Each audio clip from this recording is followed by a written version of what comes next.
Medical research is conclusive. Spiritual health does indeed translate into physical health.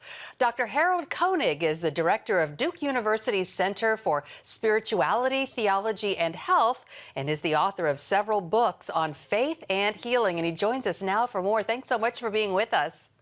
Okay, Lori, great to be here. Well, there have been a number of scientific studies looking into whether there's a connection between faith in God, prayer, and church attendance, and a longer, healthier life. Can you tell us about this research and what we can conclude from it? Well, there have been a lot of studies that have looked at the effects that religious involvement has on a person's mental health, their ability to cope, their social relationships, and ultimately their physical health as well. And these studies seem to show that a person's religious faith has a broad impact across multiple domains of their health.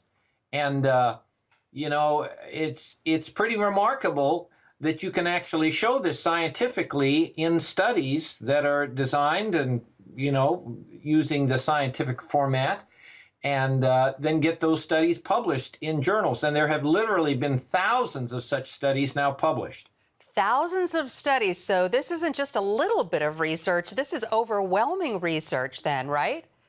Well, there is a lot of research. Now, to say it's overwhelming is maybe taking it a little too far, because most of this research tends to be observational. In other words, the studies are done in a way that people are observed and followed over time, and that's very important research. In fact, that's the way most research is done. But it doesn't involve as many randomized clinical trials that are needed to show, that religious involvement actually increases someone's health. You see, there could always be some other factor that's associated both with religious involvement and with health that could explain this. Now, I kind of doubt that just because of the volume of evidence now that we have, because people say that religious faith helps them.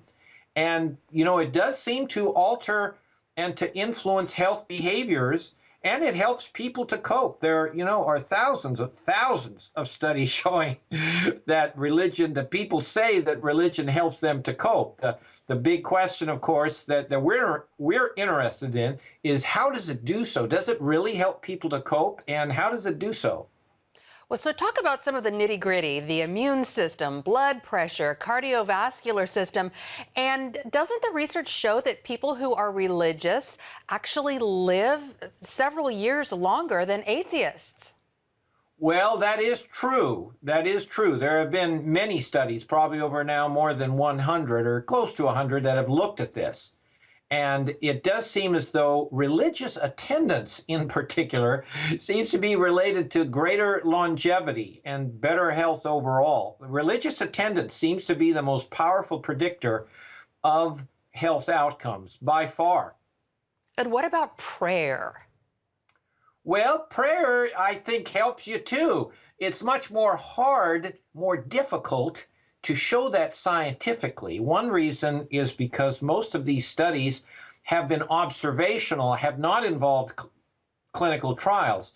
And so for that reason, people tend to turn to prayer when they're sick or when they're distressed. So what happens in observational studies, this is just a scientific kind of challenge, is that as people become sicker, they're praying more. So therefore, it looks like people who are sicker are praying more, just because we're looking at associations. So that becomes a bit of a challenge. But I do think that, prayer is really the core of what it means to be religious, having this connection and relationship with God, nurturing that relationship.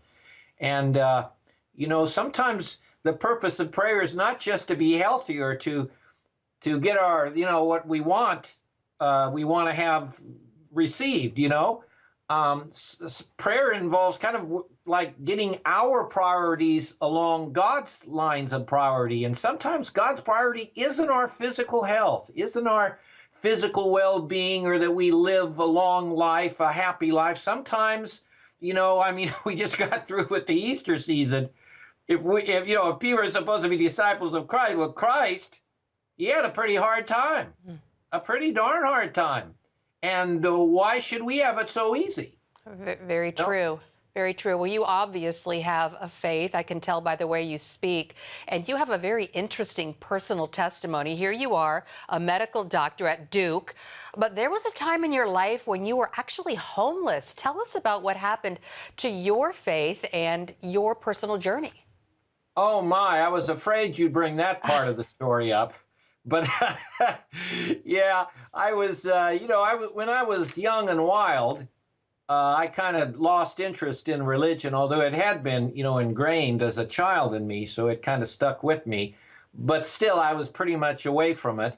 And, I was going through medical school, and it was tough. It was hard going through, those classes, long, intense hours. And I kind of got stressed out, and ultimately I got booted out of really one of the top medical schools in the country, which was University of California, San Francisco, UCSF. And so after that, I was living on the streets of San Francisco, trying to survive, basically. And it was a challenging time. I'm very thankful, that over time, I was able to get my sanity back, so to speak. And I really think my faith, and certainly the faith of my parents, had a big role in that, as they were praying that their son would straighten out on his path. Well, that's very inspirational for all of us, and those of us who may have prodigal children as well. Last question: are you teaching that the correlation between faith and good health to medical schools? Oh yeah, I'm doing a lot of that, and that's a very exciting part of my work because although we have focused on actually conducting the research, there's a lot that the findings have to say for clinical practice, for what actually physicians do when they see patients. And in fact, that's the major reason why this research is so important, is because it's beginning to form the practice of physicians out in the community. And what we're trying to get physicians to do is to take a spiritual history, to engage patients in this area and see how their religious faith helps them to cope or may be hindering them to cope. And also finding out how the person's religious beliefs might influence their medical decisions that they're making and might influence the kind of care that they would like to receive. And in today's age of patient-centered medicine and the importance of addressing cultural factors, we have really worked hard on trying to convince physicians that this is an area that affects many people's lives, especially when they get really sick. And you just can't ignore this area because it influences everything. It really does. Well, this is very fascinating and encouraging information. Dr. Harry Koenig, thank you so much for joining us today from Duke University. Thank you, Lori.